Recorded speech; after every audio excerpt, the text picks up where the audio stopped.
Good afternoon, and welcome to Ethical Dimensions. Today we delve into a critically important and often debated question within psychology. Can psychologists ethically have dual relationships with their clients? It's a topic that touches the very core of the therapeutic alliance and professional integrity. Joining us to explore this complex issue are two distinguished experts. Dr. Samuel Green, who generally argues against the permissibility of such relationships, citing inherent risks, and Dr. Olivia Chen, who advocates for a more nuanced perspective, particularly in specific contexts. Their insights will undoubtedly illuminate the challenges and responsibilities practitioners face in maintaining ethical boundaries. This discussion is vital for ensuring the highest standards of ethical practice and client welfare. Thank you, Dr. Hayes. It's a pleasure to be here to discuss this crucial ethical matter. When we speak of dual relationships, we're referring to situations where a therapist and client have a connection in addition to the professional therapeutic one. This could mean being friends, business partners, or engaging in any other social, financial, or personal overlap. And, crucially, romantic or sexual relationships, which are unequivocally unethical. My position is clear. Dual relationships, with very few exceptions that are themselves fraught with difficulty, are inherently risky and generally unethical. The fundamental reason for this stance is the inescapable power imbalance in the therapeutic relationship. The therapist holds a position of influence and trust, and the client is often in a vulnerable state. This dynamic creates a significant risk of exploitation, whether intentional or unintentional. The therapist might benefit consciously or unconsciously at the client's expense, which directly violates our primary duty to protect the client. Furthermore, dual relationships can severely compromise a therapist's objectivity and professional judgment. How can one provide unbiased therapy to a friend or a business associate without personal feelings or conflicts of interest clouding clinical decisions? The potential for harm to the client is substantial, leading to emotional distress, confusion about roles, and an erosion of trust, not just in the specific therapist, but in the therapeutic process itself. Esteemed professional bodies like the American Psychological Association have ethical codes built on core principles such as beneficence, doing good, and non-maleficence, doing no harm, as well as integrity and justice. These codes strongly caution against, and often prohibit, dual relationships, precisely because they jeopardize these fundamental principles. Ultimately, prioritizing the client's welfare and the integrity of the therapeutic environment means we must strive to avoid these entanglements wherever possible. The therapeutic space must remain a sanctuary, uncompromised by competing interests or roles. Thank you, Dr. Hayes and Dr. Green, for laying out those important foundational concerns. I certainly agree that the risks Dr. Green highlighted are very real, and the ethical guidelines from our professional bodies provide essential protection for clients.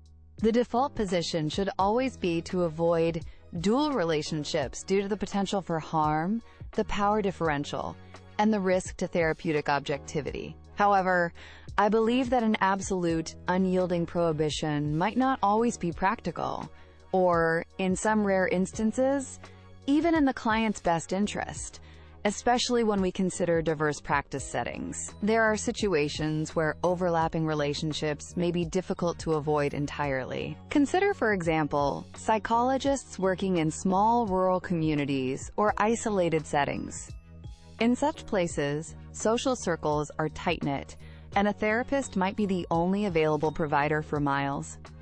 Avoiding all non-therapeutic contact can be virtually impossible, and could even lead to the client being denied necessary services. Specific cultural contexts also warrant consideration, as different cultures may have varying norms around relationships, community interconnectedness, and professional roles. What might be viewed as a problematic dual role in one culture could be seen as a normal part of community engagement in another, though this requires careful navigation. Then, there are unforeseen encounters. For instance, discovering a client is a member of a community group the therapist wishes to join, or vice versa. My argument is not to encourage dual relationships, but to suggest that our focus should be on developing and implementing a robust ethical decision-making framework when such situations are unavoidable or present complex dilemmas. This framework must prioritize transparency with the client, rigorous management of boundaries, and continuous assessment of potential harm. Key elements, if one must navigate such a challenging situation, include obtaining genuine informed consent after a full discussion of risks and benefits, seeking ongoing consultation or supervision with peers, maintaining meticulous documentation of all decisions and interactions, and constantly evaluating the impact on the client and the therapeutic process. The ultimate goal remains the protection and welfare of the client. Sometimes, achieving this requires navigating complexity with profound wisdom and ethical diligence, rather than relying solely on avoidance, especially when avoidance means no care at all. Thank you both for those comprehensive opening statements. Dr. Green, Dr. Chen raises the issue of unavoidable dual relationships in settings like small rural towns where everyone knows each other. How can a psychologist maintain strict ethical boundaries when, for example, their child attends the same small school as a client's child, or they shop at the only store owned by a client's family? That's a valid and challenging scenario, Dr. Hayes, one that many practitioners in such communities face. However, the primary importance of the therapeutic boundary doesn't diminish simply because the setting makes it more complex to maintain. The welfare of the client must always remain paramount. In these situations, the psychologist must be exceptionally vigilant. Strategies would include making concerted efforts to minimize out-of-office contact as much as is reasonably possible, without appearing rude or alienating, which is a delicate balance. Crucially, it involves proactively discussing potential boundary crossings and multiple role scenarios with clients, from the outset of therapy or as soon as they become apparent. This transparency can help demystify these encounters and manage expectations for both parties. Seeking regular supervision or consultation with colleagues who understand these unique pressures is also vital to maintain objectivity. Even in small communities, the professional therapeutic role must take precedence and be meticulously guarded to prevent the blurring of lines that could compromise therapy or harm the client. It requires constant self-monitoring and a commitment to upholding professional ethics despite environmental challenges. Thank you, Dr. Green. Dr. Chen, Dr. Green, strongly emphasizes the inherent power imbalance in the therapeutic relationship. Even with informed consent and careful management, as you've suggested, can this imbalance ever be truly neutralized in a dual relationship to ensure the client isn't subtly coerced or inadvertently harmed by this dynamic? That's a critical point, Dr. Hayes, and I agree with Dr. Green that completely neutralizing the power dynamic is exceptionally difficult, perhaps impossible in its entirety. The therapist, by virtue of their role, knowledge, and the client's vulnerability, inherently holds more power in the dyad. However, I believe that profound transparency about this power dynamic is a crucial first step in mitigating its potential negative effects, rather than pretending it doesn't exist when navigating a complex, unavoidable overlap. The therapist has an ethical responsibility to not only acknowledge this imbalance internally, but to discuss it appropriately with the client, empowering the client to voice concerns about how the dual role might be affecting them. The focus must be on the therapist's continuous, diligent monitoring of the impact on the client, ensuring the client's autonomy and best interests are always at the forefront. In some very specific and truly unavoidable scenarios, particularly where a client in a remote area might otherwise have no access to therapy at all, attempting to navigate an overlapping role with extreme caution, robust safeguards, and constant consultation might be considered under the principle of least harm. This isn't ideal, but the alternative of denying essential care could also be harmful. It's about choosing the path that minimizes potential detriment when no perfect option exists. Let's move to another aspect of this: Dr. Green, you mentioned the risks. Could you elaborate on what is often termed the slippery slope argument in the context of dual relationships? If minor, seemingly harmless boundary crossings are permitted or occur, where does one effectively draw the line to prevent more serious ethical violations? Certainly. The slippery slope argument posits that small, seemingly innocuous boundary crossings can incrementally erode the professional boundary, potentially leading to more significant and harmful violations over time. It's not that every minor crossing inevitably leads to disaster, but the risk is that the initial deviation makes subsequent, larger deviations easier to rationalize or overlook. For instance, a therapist might begin by accepting a small, inexpensive gift from a client, which might seem polite. However, this could potentially lead to accepting larger gifts, then perhaps engaging in a brief social interaction outside therapy, and then, in some cases, developing a friendship or another inappropriate relationship. Each step might feel insignificant on its own, but the cumulative effect is a compromised therapeutic frame and a shift from a professional relationship to a personal one, which is detrimental to the client. The therapist's objectivity is lost, and the client's needs can become secondary to the dynamics of the new, inappropriate relationship.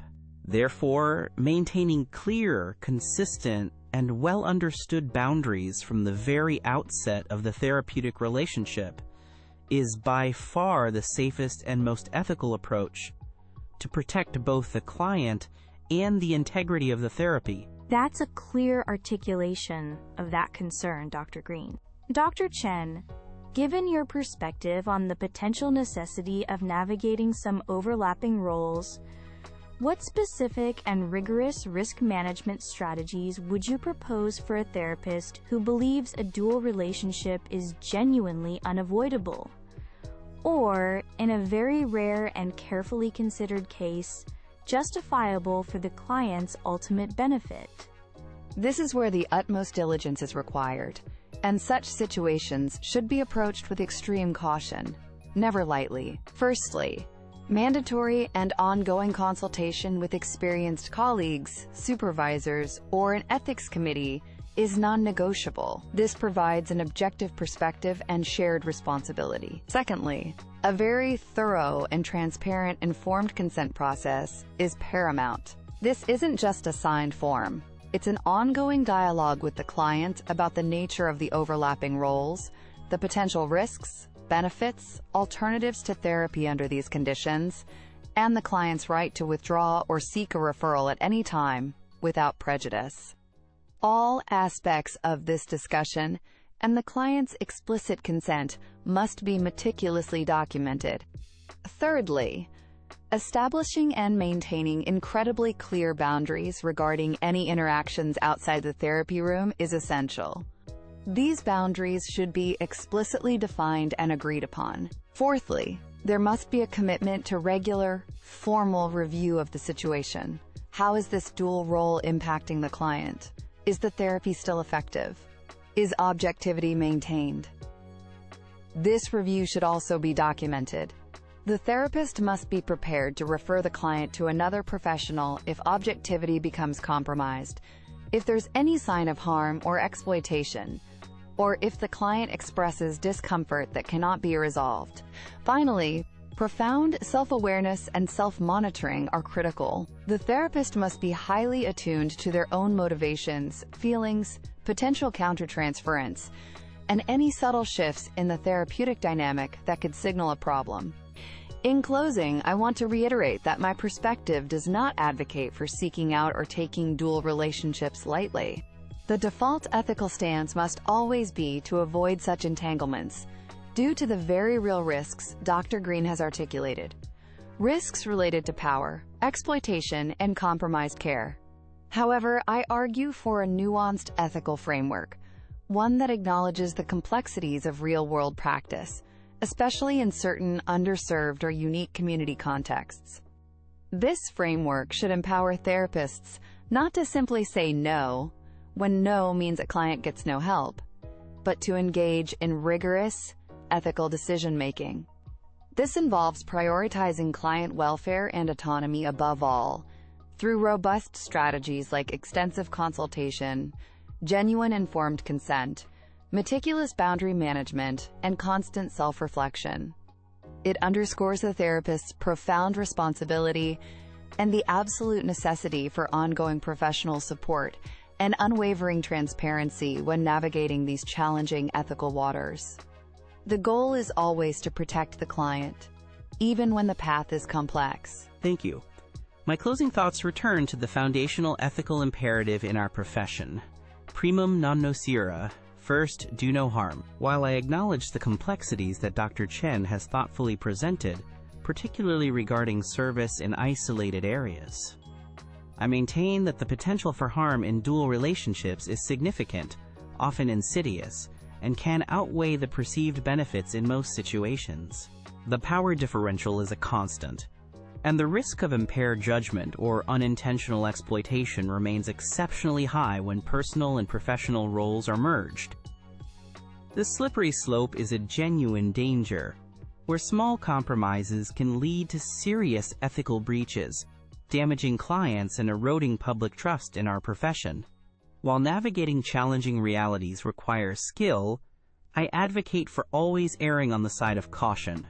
This means upholding the clearest possible boundaries to protect clients from potential harm and to preserve the integrity and sanctity of the therapeutic relationship.